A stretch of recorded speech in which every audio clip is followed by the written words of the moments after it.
Under Boris Johnson's Tories, criminals get let off and the public gets let down. Well, that didn't last very long, did it? The reality is that what he's done is he's opened the prisons and let out people, including people who've committed some pretty horrific domestic abuse. And one person was released and then arrested on a separate charge within, I think it was within minutes actually, of them being released from prison. Yeah, it's pretty horrific. They've had quite literally 14 years to think about this. A lot of the people who are in the cabinet today have held senior jobs as chairs of select committees or been responsible people in Parliament. They've raised, in many cases, strong opposition from the front bench of the other side and asked some serious questions. Well, it seems they were pretty good at asking us questions, but weren't very good at asking themselves questions. Well, they made a choice, and you can see that they made a choice because when the riots happened in the summer, they found 500 prison places like that, and that was before any of their release program was supposed to come into practice. Now, it's certainly true that we do need more prison places, and that's something that we were working on. And it's true that we need to make sure we're running the prison estate better. There's no question about that. But releasing people, particularly domestic abusers or sex offenders, people who manipulate, people who exploit other individuals in such nasty and malicious ways, that's a choice. And I think it's the wrong choice. Less than a month before the election, Keir Starmer tweeted, "My Labour government will fix the prisons crisis and put dangerous criminals behind bars." Well, he's done completely the reverse. He's actually released dangerous prisoners, and he has, and the prison crisis is not being fixed. And this is where the work that we were doing, the work that we were starting on building more prisons and making sure that there was more prison capacity was so important. And yes, it's difficult. It's hard to do that, but it is important. And what we've seen instead from Labour is simply releasing prisoners, and that's not the way you keep this country safe. I mean, it's hard not to see the prisons opened or the pensioners being punished and not put two and two together, along with the union payoffs, right? I mean, we know, because it's public, that ASLEF has supported many Labour MPs. We also know that ASLEF is negotiating on behalf of the train drivers. And we also know that those train drivers are paid about £65,000 a year, while the pensioners are paid about £11,500 a year. So this is a very clear decision. I think it's the wrong decision. I think it's a decision that effectively favours those who support the Labour Party at the expense of those who don't have any economic choice or economic agency left.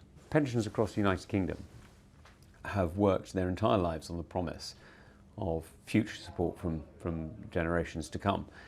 And the way that promise works is that you need to be able to depend on it. And if you can't, there's many decisions that you can't be sure of.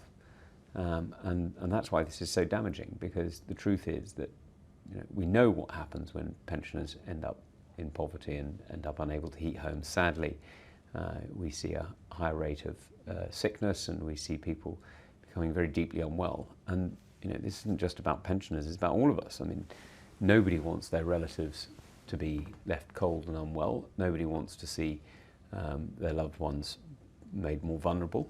And that, I'm afraid, is exactly what this policy will do. This is Keir again. Looking ahead, winter is frightening. I've met pensioners who have no idea how they'll heat their homes, parents who will have to skip meals so their kids can eat. The Tories are too busy fighting each other to notice. Labour has a plan that meets the scale of this crisis. Yeah, well, it turns out they do have a plan, and their plan is to take winter fuel payments away from pensioners and instead give it to rail drivers. Given that pensioners are on the lowest pension level is about £11,500 a year, and unionised train drivers are on about £60,000–65,000 a year, it's a pretty extraordinary decision. I mean, there are plenty of people in my community who are directly affected, and we're lucky enough to live in Kent, and Kent is a relatively warm part of the United Kingdom, as you know.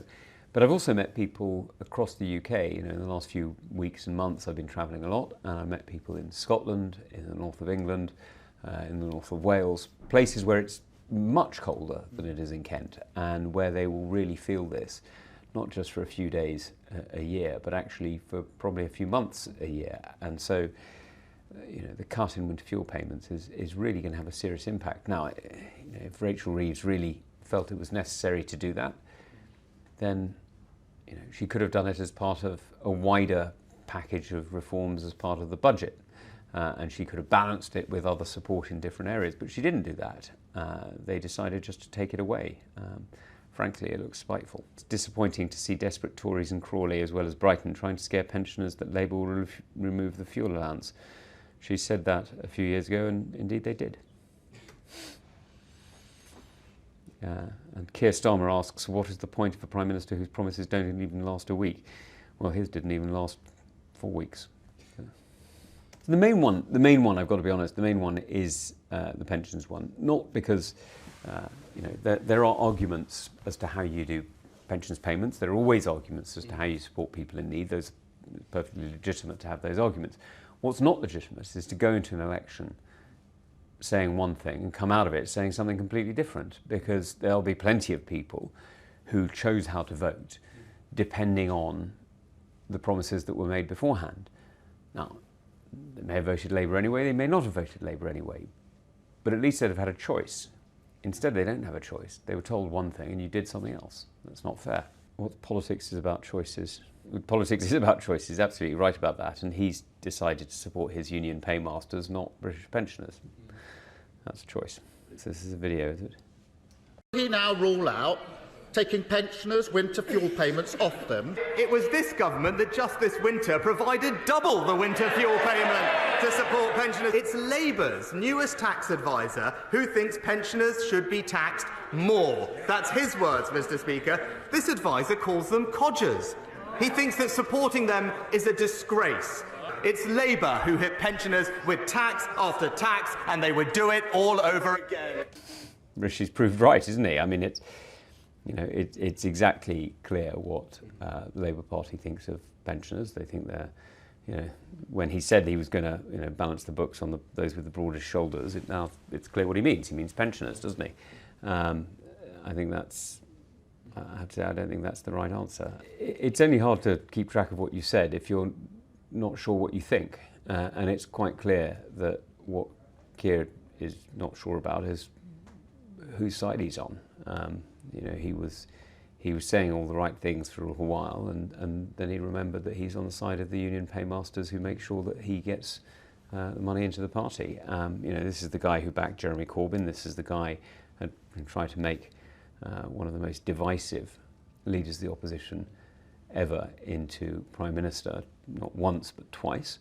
And it's quite clear that he's chosen to side with those who back union demands over British taxpayers rather than supporting the pensioners who've worked hard all their lives. That's a choice, and it's his choice.